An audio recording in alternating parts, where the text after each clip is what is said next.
मित्रों सोचिए, एक अमीर घर का लड़का जो अपनी लग्जरी लाइफ जी सकता था, इंग्लैंड में पढ़ाई किया, इंग्लैंड में पढ़ाई करने के बाद वो एकदम वहीं इंग्लैंड में सेट हो सकता था, इतना ज़्यादा पैसा था। और वो अपने जीवन का 9 साल जेल में बिताया और मॉडर्न इंडिया बनाने का सपना देखा।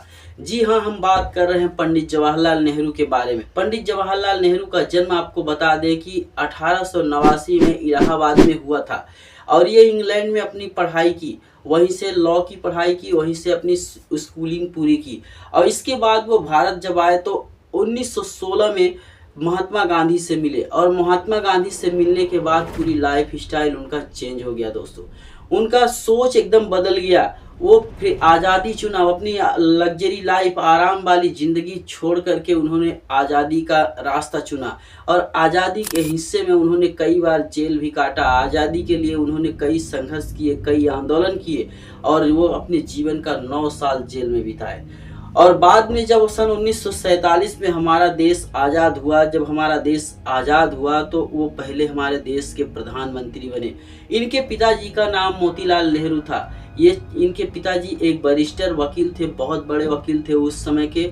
एक इंटरेस्टिंग कहानी भी बाद में हम आपको पंडित जवाहरलाल नेहरू के बारे में बताएंगे, और उनके पिताजी ने क्या जवाब दिया था उस जमाने की बात मैं बोलूँगा। तो आपको बता दें कि उस समय पे जब महात्मा गांधी से इंस्पायर होकर के वो आज़ादी की लड़ाई में लड़े, और जब देश आज़ाद हुआ तो प्रधानमंत्री जब बने, तो फिर उन्होंने एक सोच रखी कि हमारे भारत देश को आगे कैसे बढ़ाया जाए। एक उनके पास कोई ब्लूप्रिंट नहीं था, नया देश था। वो अपने देश को एक थिंकर थे, एक विजनर लीडर थे।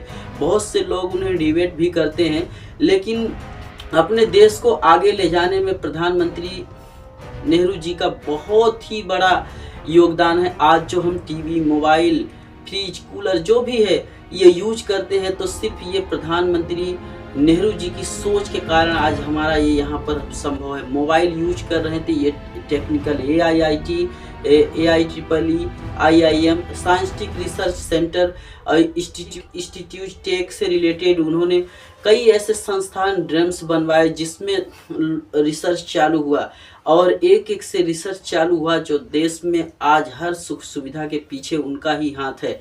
ऐसा प्रधानमंत्री हुआ जो देश को आगे बढ़ाना चाहता था। आज के परिवेश में ऐसे भी प्रधानमंत्री होते हैं, जो अपने ऐसे भी मुख्यमंत्री, प्रधानमंत्री आते हैं हमारे देश में कि मतलब अपने वोट बैलेंस सेकने के चक्कर में पता नहीं कितने घर उजाड़ देते हैं, कितने लोगों को मतलब उनके ज़िंदगी से कोई उनका मतलब नहीं है। लेकिन ये हमारे पहले ऐसे प्रधानमंत्री हमारे भारत के बने थे, और वो पहला प्रधानमंत्री था जो देश को आगे ले जाना चाहता था। वो भी शिक्षा के दम पर ले जाना चाहता था, नो प्रोपोगेंडा। वो एक उनकी सोच थी कि ये टेक के बेस पर ही देश आगे बढ़ सकता है, और उस देश को आगे बढ़ाने के लिए उन्होंने कई कदम उठाए। और इनका एक चौंका देने वाला भी सच है कि 1916 में महात्मा गांधी से जब मिले थे तो इनका एकदम सोच बदलने के बाद ये आज़ादी की संघर्ष के साथ साथ ये बच्चों से बहुत प्यार भी करते थे। इसलिए 14 नवंबर को इनको बाल दिवस के रूप में भी मनाया जाता है।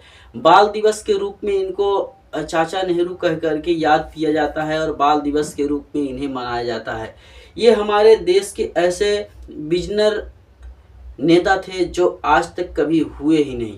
तो बहुत से लोग इनको विलन भी मानते हैं, और बहुत से लोग इनको विजनर लीडर भी मानते हैं। तो आप क्या मानते हैं कमेंट बॉक्स में ज़रूर बताइएगा, ये आपकी बारी है। और अगला टॉपिक क्या होना चाहिए, आप चैनल को सब्सक्राइब करके कमेंट बॉक्स में ज़रूर बताइएगा। मैं उस पर डिटेल से वीडियो बना दूंगा। ऐसा ही फैक्ट पाना है, ये ऐसे फैक्ट हैं जो हर परीक्षाओं में किसी न किसी रूप में पूछे ही जाते हैं। इसलिए ऐसे फैक्ट को आपको सेव करना चाहिए, दोस्तों में शेयर भी करना चाहिए।